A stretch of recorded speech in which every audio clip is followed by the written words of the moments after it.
An American scriptwriter named J.F. Lawton wrote a script titled 3000.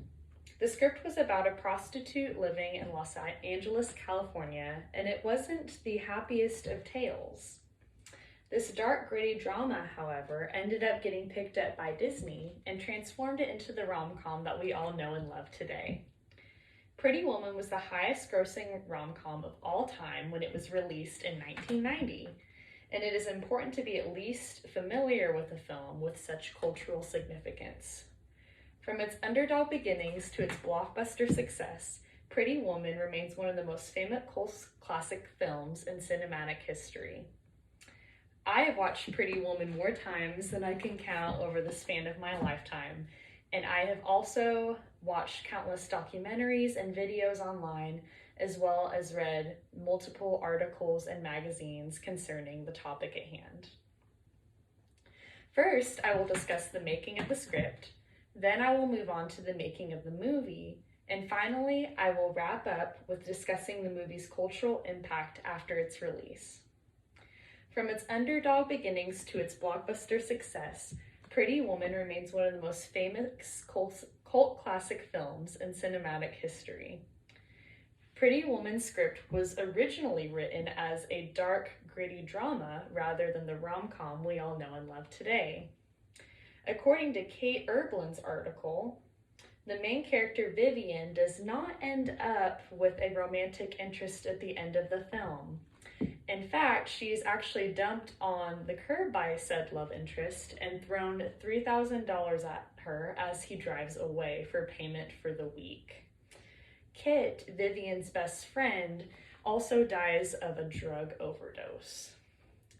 When writing the script, J.F. Lawton wanted to try something a little bit different. According to Kate Erbland's article, J.F. Lawton was a struggling scriptwriter when he first wrote 3000. J.F. Lawton is quoted saying that he wasn't getting any attention writing comedy scripts, so he wanted to switch to something a little bit more dramatic. Disney ended up actually loving his script, but they wanted to do a few rewrites. According to Kate's article, again, J.F. Lawton agreed, and he was happy to do so, stating that he didn't think that the movie would ever get produced otherwise. In turn, Disney's director, Gary Marshall, led the rewriting of the script. He was also supported by a small team at Disney.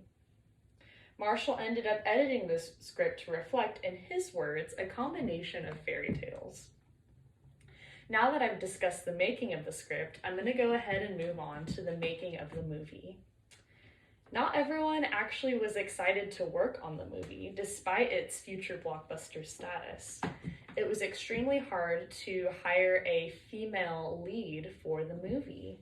According to Lindsay Cronin's article, actress Daryl Hannah turned down the role because she felt that it romanticized prostitution. Other actresses such as Molly Ringwald, Drew Barrymore, and Michelle Pfeiffer also turned down the role for similar reasons. Julia Roberts, on the other hand, was only 21 years old and fairly new to the industry, so she was more than happy to take on the role as leading lady.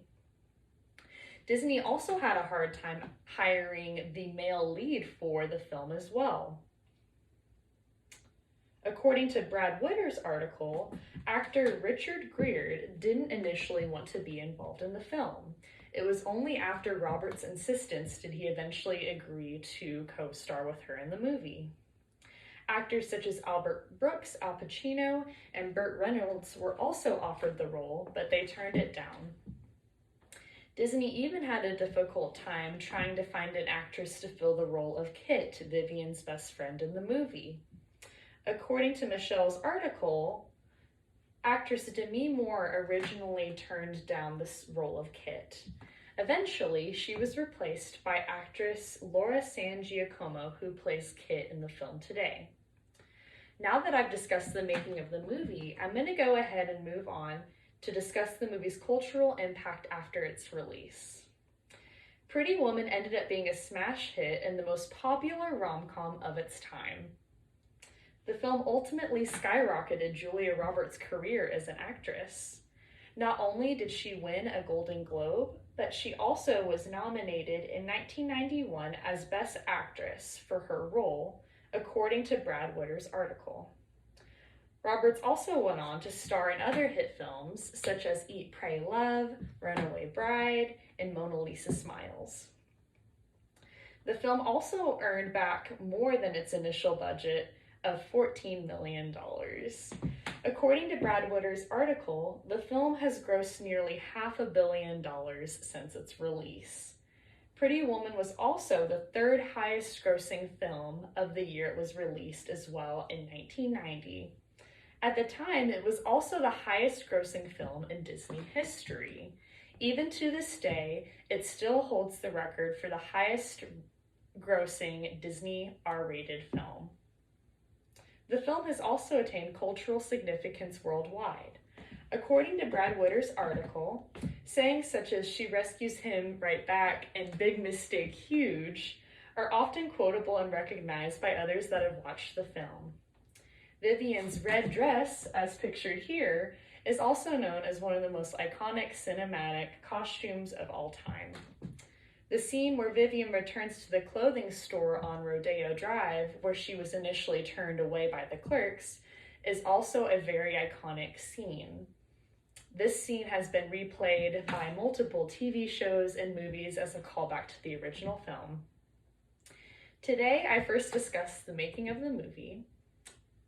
I actually first discussed the making of the script, then I moved on to the making of the movie, and finally I concluded with the movie's cultural impact after its release.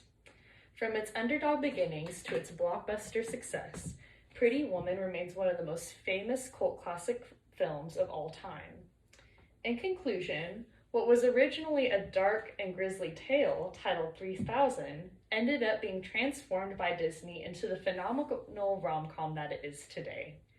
The film's humble beginnings didn't stop it from reaching worldwide fame, and the world was left a slightly happier place with yet another happy ending. Thank you for listening.